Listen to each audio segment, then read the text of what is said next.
El sol comenzaba a ponerse sobre las montañas del valle del Guadiato.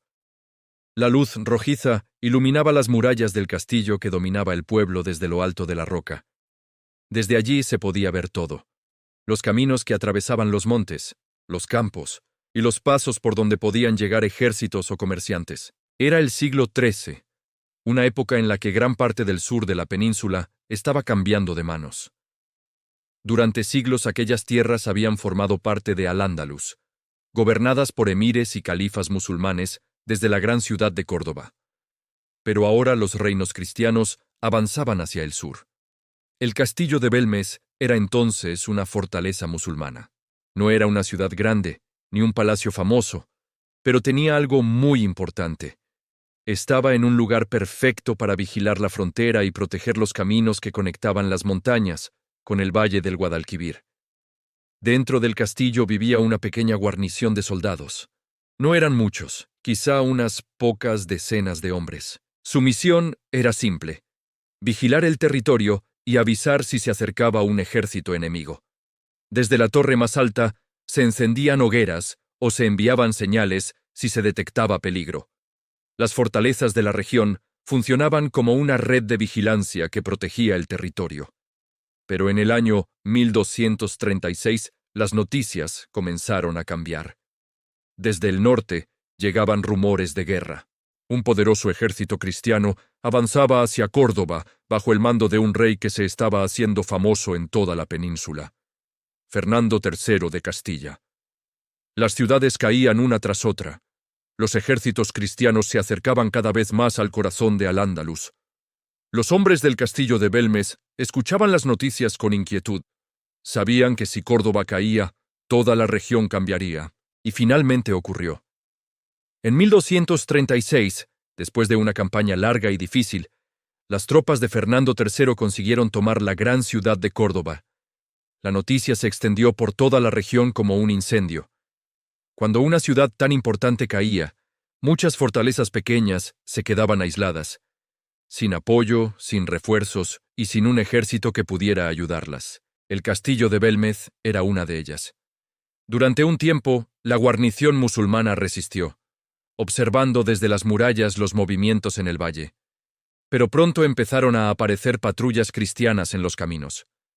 Las banderas de Castilla comenzaban a verse cada vez más cerca. Un día, desde la torre del castillo, los vigías divisaron algo que les heló la sangre.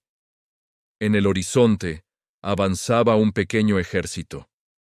No era enorme como los que habían conquistado grandes ciudades, pero sí suficiente para tomar una fortaleza aislada. Caballeros con armaduras brillantes marchaban acompañados de infantería y arqueros. Las banderas llevaban el símbolo del reino de Castilla. Los hombres dentro del castillo sabían que no podrían resistir mucho tiempo. Sus muros eran fuertes, pero la guarnición era pequeña y las provisiones limitadas. Durante días observaron a los soldados cristianos instalar su campamento cerca del cerro. Desde abajo estudiaban las murallas, buscando los puntos más débiles. Las noches eran tensas. En la oscuridad, solo se escuchaba el viento entre las rocas y el crujido de las antorchas en las torres. Los defensores sabían que el ataque podía comenzar en cualquier momento. Pero también sabían otra cosa. Con Córdoba en manos cristianas, la guerra en la región prácticamente estaba decidida. Resistir podía significar morir inútilmente. Finalmente llegó el momento de tomar una decisión. Los líderes de la guarnición se reunieron dentro del castillo. Hablaron durante horas, valorando las opciones: luchar hasta el final o negociar. Al amanecer, una pequeña delegación bajó por el camino que descendía del cerro. Iban desarmados. Cuando llegaron al campamento cristiano, pidieron hablar con el comandante. Las negociaciones no fueron largas. La fortaleza se entregaría sin combate, y a cambio los soldados musulmanes podrían marcharse con vida. Así, sin una gran batalla ni un asalto sangriento, el castillo cambió de manos. Poco después, las banderas de Castilla ondeaban en las torres del castillo de Belmez. Para los ejércitos de Fernando III, aquello era solo una pequeña victoria dentro de una campaña mucho mayor, pero cada fortaleza conquistada aseguraba el control del territorio. Desde ese momento, el castillo pasó a formar parte del sistema defensivo del nuevo reino cristiano en la región.